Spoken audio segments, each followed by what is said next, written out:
Regarded as one of the greatest comedians to ever grace the stage, Lucille Ball brought forth a television character that continues to bask in immense popularity even after half a century. As the pioneer female superstar of the television era, she revolutionized the course of television history, leaving an indelible mark on American culture. Lucille Desiree Ball entered this world on a warm August day in 1911 in the charming town of Jamestown, New York. She was the eldest among her siblings, born to parents Henry Durrell Ball and Desiree Hunt. Henry, a dedicated telephone lineman employed by the Bell Company, led the family on a journey across states from Montana to Michigan before Lucille turned 4. Tragedy struck in 1915 when Henry passed away, prompting the family to return to Jamestown, finding solace in the embrace of Lucille's grandparents.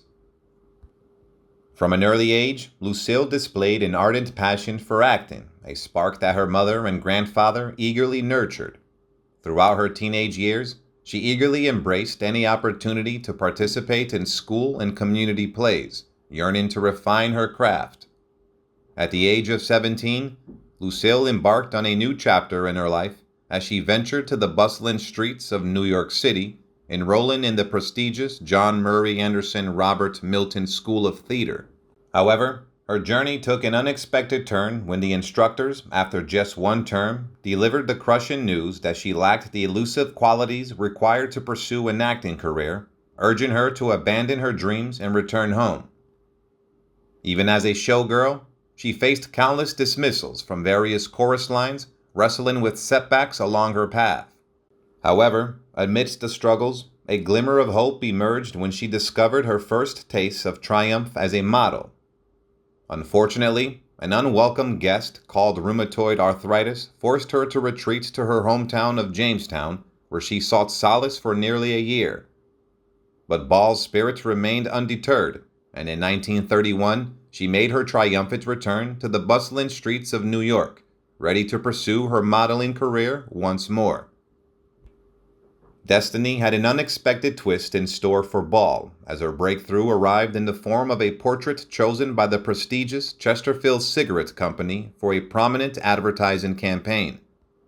Overnight, she became the revered Chesterfield girl, her enchanting face adorning billboards throughout the magnificent city of New York. As fate would have it, a discerning talent agent caught sight of her captivating visage, recognizing the potential that lay beyond the advertisements. With a stroke of luck, Ball received a remarkable opportunity to shine in a movie alongside the renowned Eddie Cantor in a production called Roman Scandals. And so, in 1933, she bid farewell to the East Coast, setting her sights on the golden land of Hollywood, California. Over the next 15 years, Ball embarked on a journey through the silver screen, gracing numerous smaller films with her undeniable talent. Occasionally, she found herself cast in minor roles in major cinematic endeavors, sharing the spotlight with luminaries like Katharine Hepburn and Ginger Rogers in notable works like Stage Door. It was during the production of Too Many Girls in 1940 that Ball's path intertwined with that of a young Cuban band leader named Desi, who had only recently arrived in the United States. Love sparked instantly between the two kindred souls, leading them down the aisle just a few months later, on November 30th, 1940. For the ensuing decade, Ball dedicated herself to her cinematic pursuits in Hollywood, while Arnaz embarked on exhilarating tours across the nation with his band.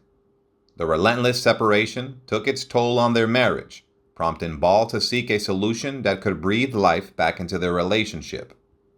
With unwavering determination, she arrived at a groundbreaking decision. The key to saving her marriage lay in finding a way for her and her beloved husband to collaborate in their professional lives. A momentous opportunity knocked on the doors of Ball and Arnaz, courtesy of Columbia Broadcasting System Radio. The network proposed a radio show centered around the lives of a married couple, and it was Ball who had a bold proposition: why not have Arnaz portray her on-air spouse? The executives at Columbia Broadcasting System expressed concerns, doubting the believability of their marital portrayal, but Ball, armed with her persuasive charm, managed to sway their minds. In 1948, the radio show My Favorite Husband made its grand debut. Although the program enjoyed success initially, it gradually lost listeners to the burgeoning realm of television, which rapidly captivated audiences in the late 1940s.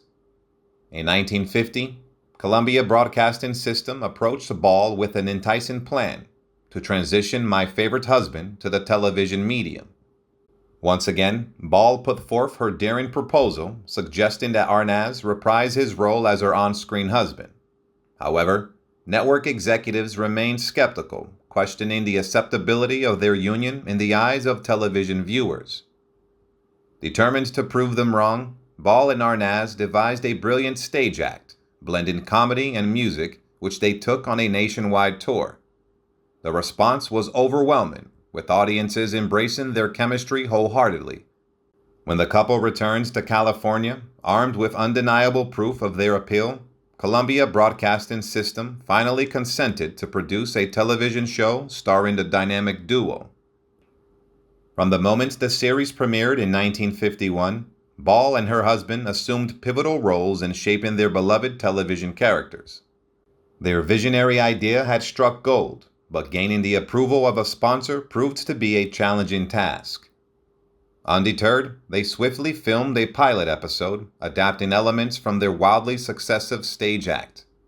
It was during this time that Ball found herself carrying their first child, cleverly concealing her pregnancy beneath loose-fitting garments. The pilot caught the attention of Philip Morris, a prominent cigarette manufacturer who eagerly agreed to sponsor the program. However, their condition was that the show must be broadcasted live from the Columbia Broadcasting System Network studios in bustling New York City, the hub of television production at the time.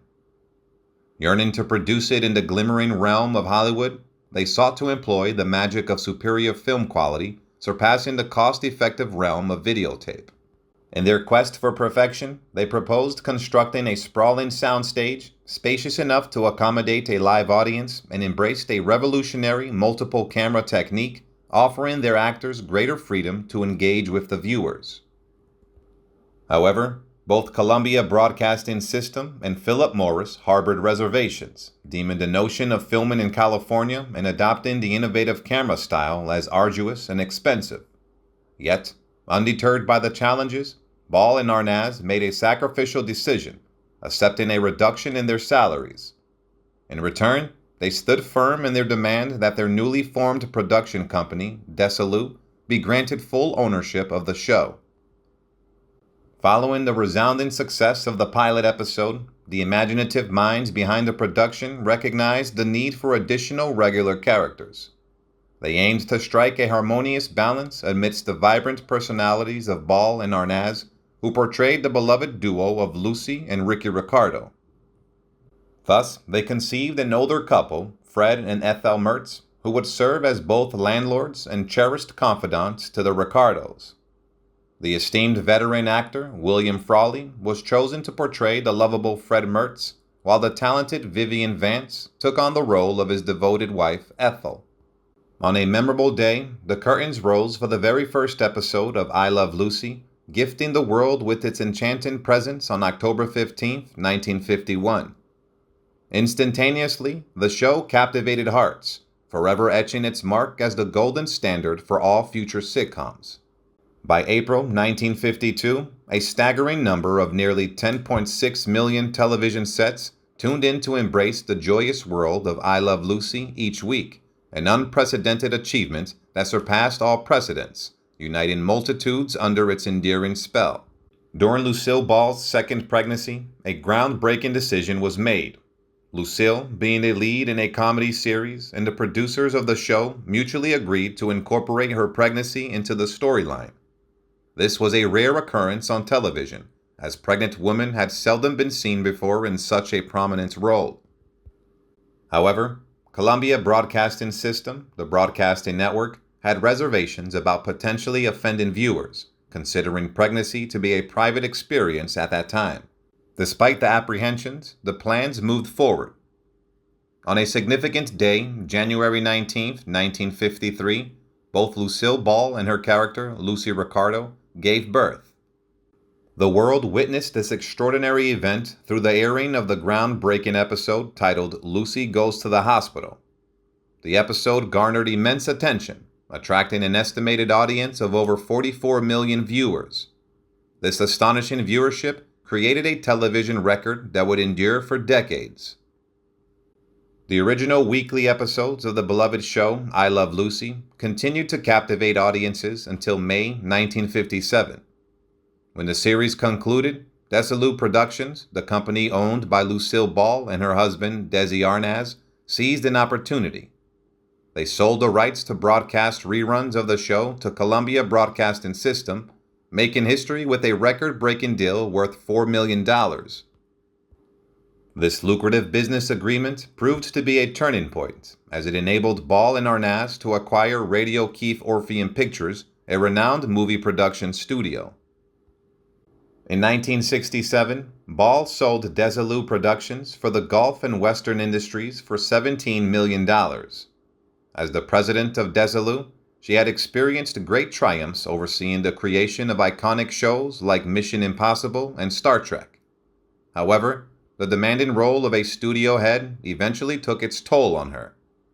Driven by her entrepreneurial spirit and armed with $10 million from the sale as Desilu's major stockholder, Ball took a leap of faith and established her very own smaller venture, aptly named Lucille Ball Productions. The passage of time brought forth the 1970s and 1980s, during which Ball's presence continued to grace television screens through captivating specials and occasional film appearances. In 1986, she embarked on a new endeavor to launch a television series titled Life with Lucy. Sadly, fate had a different plan, and the show met an unfortunate fate, being canceled after a mere 8 episodes. Nonetheless, Ball persevered, facing life's challenges head-on. Tragedy struck in the same year when Ball received news of her ex-husband Desi Arnaz's passing.